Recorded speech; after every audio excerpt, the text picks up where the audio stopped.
Oi, como você tá hoje? Nesse vídeo eu vou dar algumas dicas para quem quer começar já a estudar pro Enem 2022, tá perdido, não sabe por onde começar. Eu ainda não comecei a estudar pro Enem, eu vou começar lá pra semana do dia 24 de janeiro, que é quando minhas aulas da escola vão voltar, então eu vou voltar a estudar um pouco antes pra voltar à rotina aos poucos de estudo. Eu preciso muito que antes que eu comece a dar as dicas pra você, não esquece de deixar o like aqui embaixo porque isso vai me ajudar muito. O primeiro passo para você começar a estudar para o Enem 2022 é fazer o raio-x da prova de 2021. Caso você tenha feito o Enem 2021, escuta muito bem o que eu vou falar, porque essa parte é uma parte essencial para você começar o seu estudo antes de qualquer coisa. A partir do raio-x da sua prova, você vai conseguir traçar um caminho de como vai ser seu estudo para 2022. Então, por meio disso, você vai ver o que você precisa priorizar, o que você pode estudar, o que você precisa estudar mais, o que você deve realmente fazer e não planejar aleatoriamente seguindo o cronograma de uma pessoa aleatória que você viu na internet. Então, para fazer o raio-x, você precisa fazer o quê? Pegar o gabarito do seu Enem e corrigir a sua prova, colocar o que está certo e o que está errado em cada questão. O gabarito já saiu um tempo atrás, vou deixar o link aqui embaixo caso você não tenha visto. Então você vai corrigir igual você corrige uma prova normal, sabe? Coloca o que tá certo, o que tá errado, tudo aqui, que aí você vai conseguir ter uma visão melhor sobre isso para começar a fazer seu raio-x.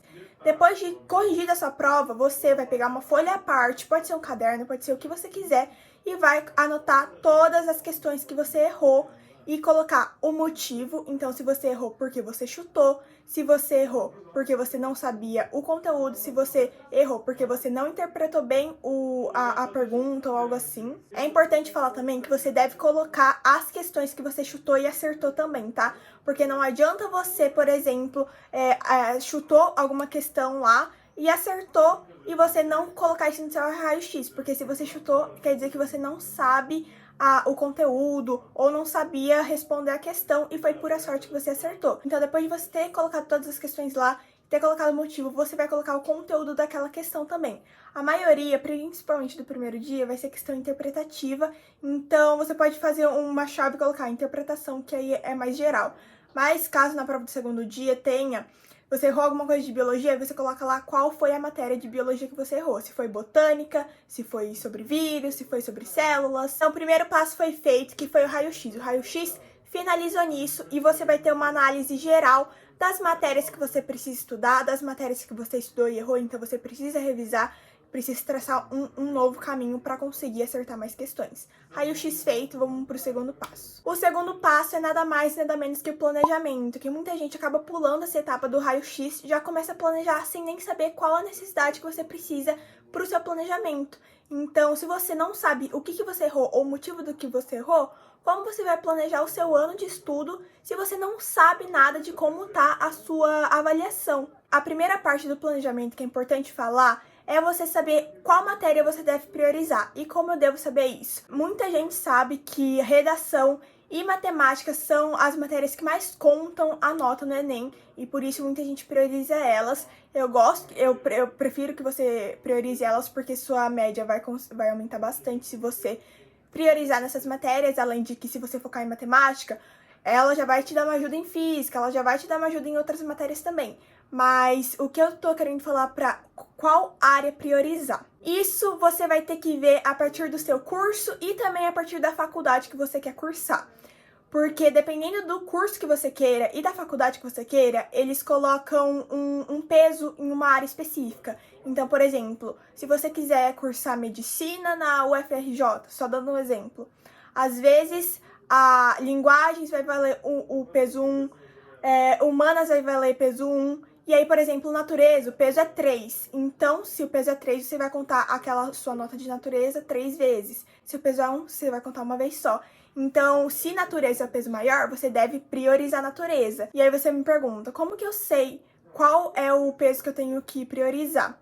Existe um site que chama Sisu Simulator, eu vou deixar o link aqui embaixo para quem quiser pesquisar. E a partir dele você consegue colocar a faculdade que você quer e o curso que você quer também, e ele mostra, por exemplo, se você deve priorizar mais natureza, matemática, redação ou algo assim.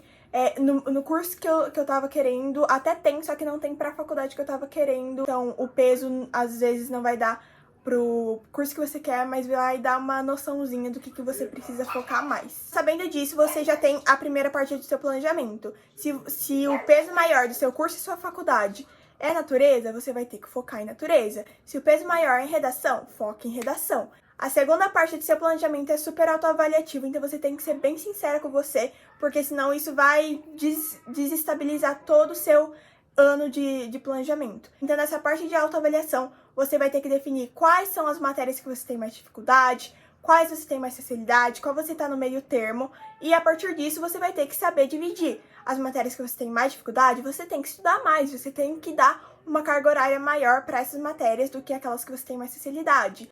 Aí você também, é bom ver a partir do seu raio-x, se você precisa voltar um conteúdo da base do zero, se você já precisa fazer mais questões, se você precisa fazer mais provas antigas. Então, já que eu tenho dificuldade em matemática, eu preciso focar mais em matemática. Se eu tenho mais facilidades em humanas, por exemplo, não quer dizer que eu não vou deixar de estudar humanas, eu vou estudar, mas eu vou priorizar essa carga de energia maior para a matemática, que é o meu foco principal. A última parte do planejamento é a parte que você vai planejar o seu ano em si. Você pode pegar para planejar por semana, então qual conteúdo por semana você vai ver ou algo assim, mas eu recomendo mais que você planeje de forma mais geral, sabe? Então, por exemplo, nos 2 primeiros meses eu vou focar em fazer teoria, nos próximos meses eu vou focar em revisão e nos últimos meses vou focar em fazer prova, por exemplo.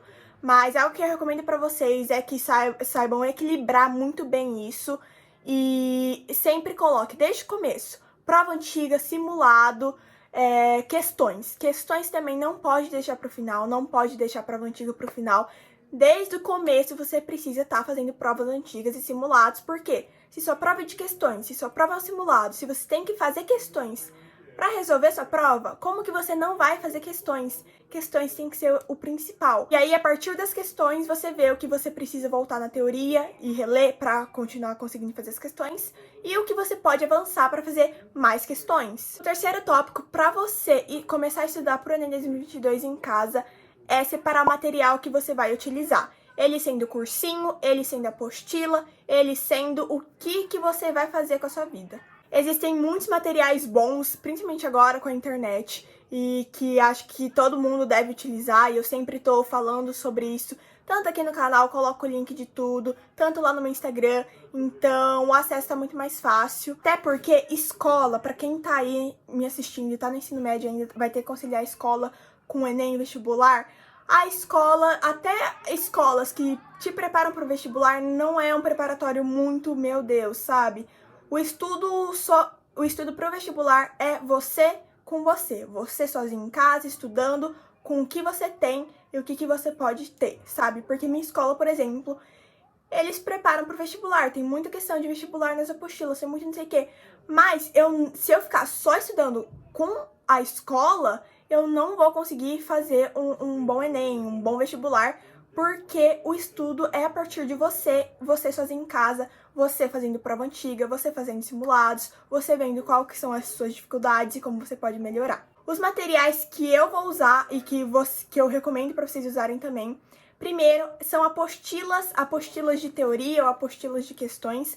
Apostilas de teoria eu vou acabar utilizando as minhas da escola mesmo, porque eu acho bem boas, elas são do Objetivo.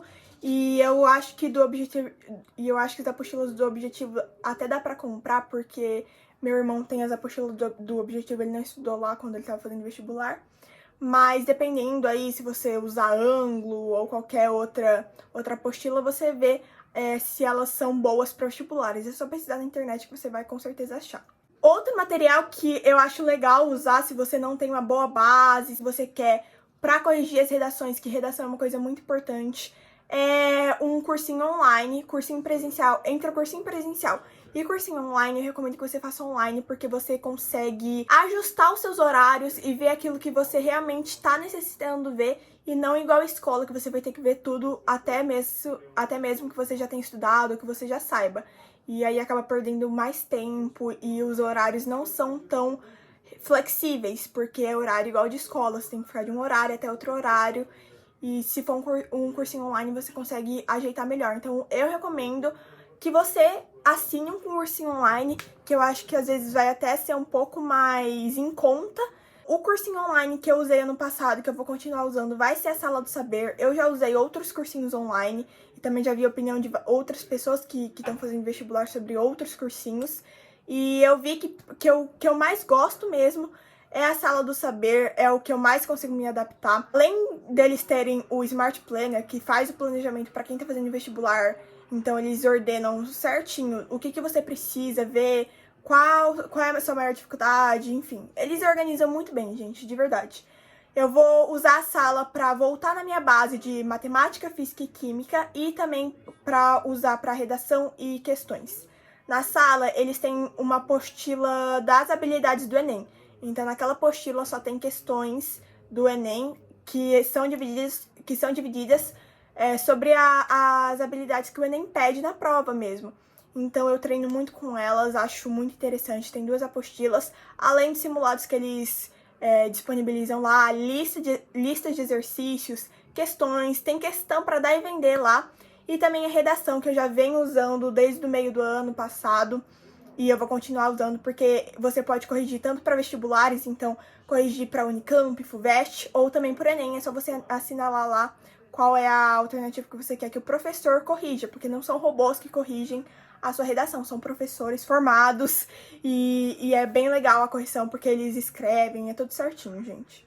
Então, escolhendo o material, se você vai usar apostila, cursinho, vídeo no YouTube, o que quer que seja, eu acho legal você seguir meio que o planejamento do que esses materiais te oferecem. Se você vai seguir o planejamento mais ou menos de como a apostila fez, então se você tá voltando na teoria, seguir a ordem que a apostila separou os conteúdos, ou às vezes você vai seguir o planejamento do que o seu cursinho preparou. O importante mesmo é começar a estudar pro Enem, começar a criar uma rotina de estudos e não ficar esperando e procrastinando até chegar no meio do ano, até chegar ao final do ano, faltando 2 meses, vem aquela leva de gente querendo aprender muito conteúdo em muito pouco tempo, porque se você começar agora, você vai ter muito tempo para estudar até chegar ao Enem, que é no final do ano.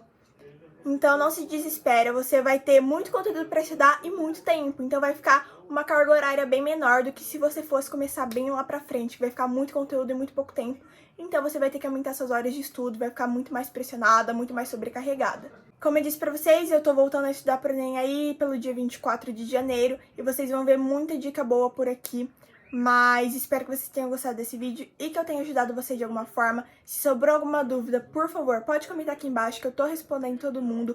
Dúvidas sobre o Enem ou vestibulares. E é isso, gente. Um beijo. Tchau, até a próxima.